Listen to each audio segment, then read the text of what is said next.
Salut les cinéphiles, aujourd'hui sur Media Show nous allons parler de Black Panther, un film réalisé par Ryan Coogler à qui l'on doit également Creed, l'héritage de Rocky Balboa. C'est donc le 18e film de l'univers cinématographique de Marvel et le 6e de la phase 3, phase qui a commencé par Captain America Civil War. Alors, jeune super-héros, tu es plutôt team Black Panther ou team Killmonger? À toi de faire ton choix.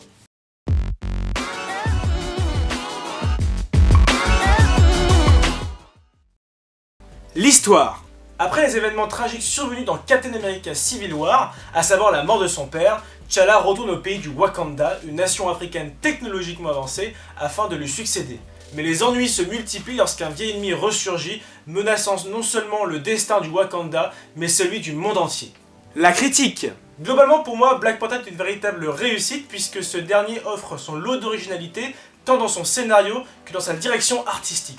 Tout d'abord, visuellement, Black Panther est incroyable, avec un univers riche et varié, tant dans ses costumes, dans ses décors ou dans ses jeux de lumière. La direction artistique est donc excellente. Et là, je surveille les commentaires en disant « Ouais, mais c'est comme dans tous les Marvel ».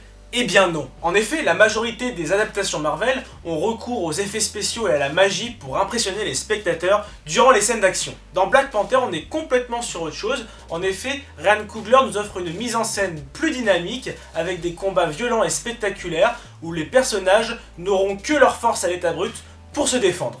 Fini les super pouvoirs, place à la bagarre. Cela ne veut pas dire qu'il n'y a pas d'effets spéciaux dans le film car l'intégralité des décors repose sur des CGI. Car oui, le film n'a pas été tourné en Afrique. Mais le fait de ne pas surplomber les combats d'effets spéciaux les rend plus accrochants, plus denses, plus naturels et permet aux spectateurs d'être au plus près des personnages. Enfin bref, on retrouve bien la patte artistique de Ryan Coogler, c'est vraiment plaisant et ça offre au film une véritable énergie.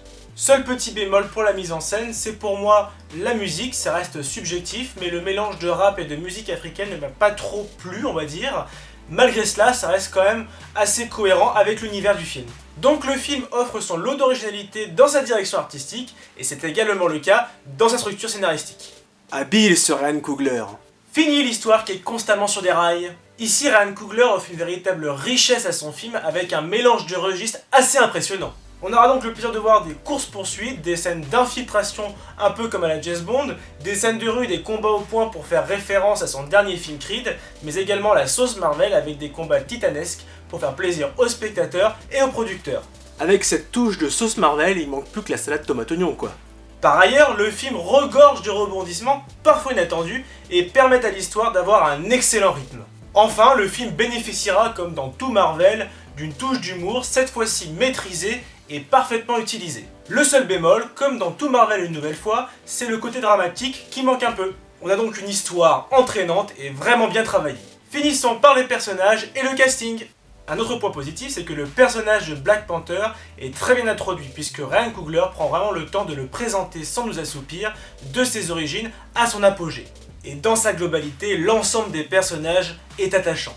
Ce qui nous permet de transiter sur le casting qui est vraiment très bon. On a un sacré lot d'acteurs afro-américains vraiment très convaincants. Je pense notamment à Chadwick Boseman qui interprète justement le personnage de Black Panther, à Michael B. Jordan dans le rôle de Killmonger, avec un ennemi qui est véritablement charismatique, j'aime vraiment beaucoup cet acteur. On a Lupita Nyong'o, Daniel Kaluuya qu'on retrouve récemment dans Get Out, Forest Whitaker et bien d'autres. Sans oublier les deux acteurs blancs du casting, à savoir Martha Freeman qui est vraiment excellent dans le rôle de l'agent Ross et Andy Serkis dans le rôle du second ennemi complètement déjanté. Enfin bref, pour résumer, malgré ses quelques défauts, Black Panther est une très bonne adaptation Marvel, l'une des meilleures que j'ai pu voir après Doctor Strange et les Gardiens de la Galaxie. Elle offre son lot d'originalité et j'aurai vraiment plaisir à revoir ce film. Voilà, cette vidéo est terminée, j'espère qu'elle vous a plu. N'hésitez pas à lâcher le pouce bleu si c'est le cas, à partager votre avis sur le film dans les commentaires. N'hésitez pas non plus à suivre la page Facebook pour retrouver toute l'actualité Media Show. Et je vous dis à très vite.